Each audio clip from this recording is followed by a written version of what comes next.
سلام به همسفرهای هر روزه موشکا. آقا نماینده های پارلمان اروپا با این قدنمه‌هاشون آشی برای سیدعلی پختن که هر چی زمان میگذره داغ‌تر میشه. دیگه کار کارگزارای ولایت از دیپلماسی گذشته. الان همه تو فاز فحش و فحشکاری هن. به نظر میرسد اعضای پارلمان اروپا دچار تنگی تفکر شدند و باورشان شده که خود استانداردهای مترقی در دموکراسی و انتخابات دارند.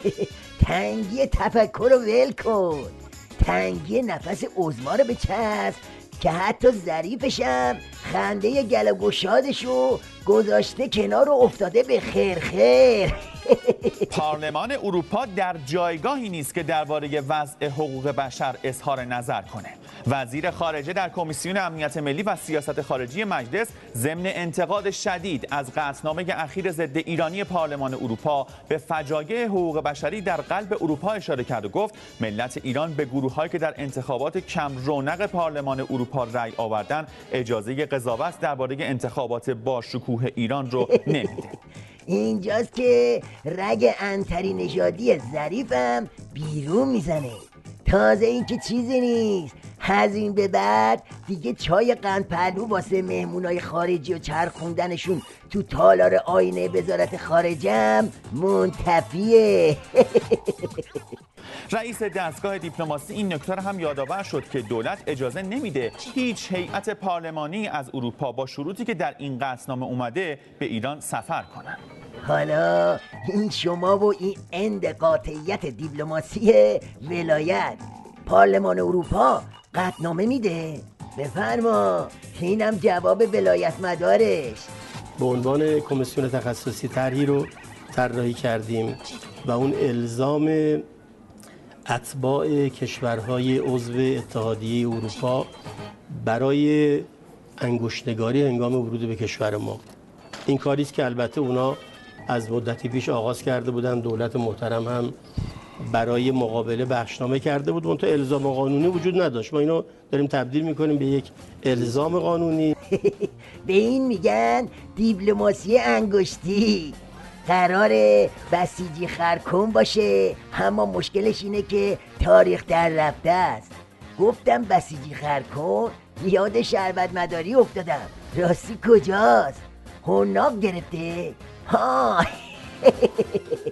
نه بابا، نه، فیوز پرونده تو کار پنبه‌زنی کوسه و باندشه. اینها بدون تردید نشان می‌دهد که یک توافقاتی صورت گرفته است. امروز مسئله مردم این است که چرا مواضع دولت هیچ تناسبی با فشار غرب ندارد. غرب آشکارا دارد ما را تحقیر می‌کند و دولت میگوید به مذاکرات خوشبین است و منتقدین را متهم به کمسوادی می‌کند. خب راست میگه دیگه. شما که جد آباد نماینده های پارلمان اروپا رو آوردید جلو چشمشون. خب مینیمم اینه که میز مذاکرات رو چپ کنید دیگه. مگه قرار نیست اقتدار نشون بدید؟ بیا، حرف لاریجانی هم همینه. پارلمان اروپا باید بفهمد که با ایران اسلامی همکاری سازنده را سامان می‌دهد و بداند تحت این شرایطی ملت ایران اسلام و احکام نورانیان را با مشوق‌های غرب معاوضه نمی‌کنند. حالا بنده موشکاف یه چیزی گفتم. تو که نباید جوگیر بشی زنبورک. تو که خیر سرت رئیس مجلسی. خوبه قبل از این پارسای خوابیده یه هماهنگی با دوروبریات بکنی که یه وقت یکی مثل این بروجردی اینجوری بند آب نده. برخلاف خواسته برخی نمایندگان مبنی بر توقف، روند مذاکرات هسته‌ای زیر نظر شورای عالی امنیت ملی به کار خود ادامه خواهد داد و همچون گذشته به تعهدات خود پایبند خواهد بود. بله، اقتدار زنگ زده ولایت تو بنبست سرنگونی همین جاها معلوم میشه.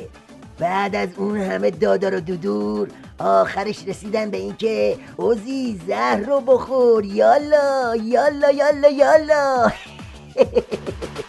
ای سید علی گیج کردی تو همه بسیجی ها رو، بگو چی کار کنیم وضع نظام نرخ دلار رو. آخه مجلس این یا جای مشتی آش و لاشه، نگو هیچی که دولتم داره میپاشه.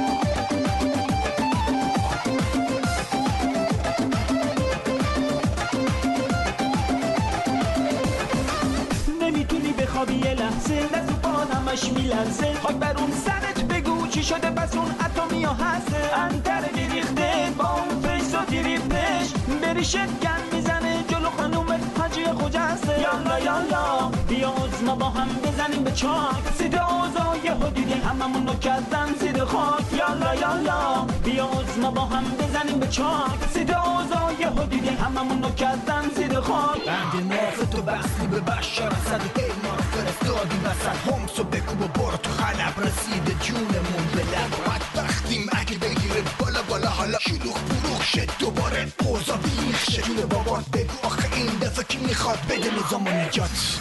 یالا یالا بیا ما با هم بزنیم به چاک، سید آزای حدودی هممون رو کردن زیر خاک. یالا یالا بیا ما با هم بزنیم به چاک، سید آزای حدودی هممون رو کردن زیر خاک.